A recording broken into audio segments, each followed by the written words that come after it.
Dumarating ang mga pagsubok sa buhay, hindi para wasakin ka, kundi upang patatagin ka.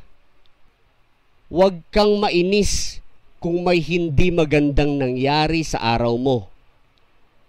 May mas maganda kang magagawa sa araw ng bukas. Samantalahin mo ang pagkakataon na dumarating sa buhay mo.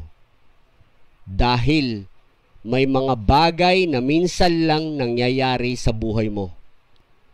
Maniwala ka sa kakayahan mo at sa sarili mo. At gawin mo ang pinakamahusay na magagawa mo. Ang buhay ay isang paglalakbay na puno ng problema at pagsubok. Hindi ito isang kompetisyon o isang pagalingan. Ang tunay na kaligayahan ay nasa puso at nasa isip mo. Hindi ito manggagaling sa karelasyon mo, sa pera mo, o sa kayamanan mo.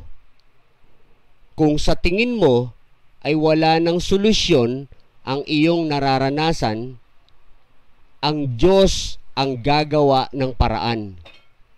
Magtiwala ka lang ng lubusan.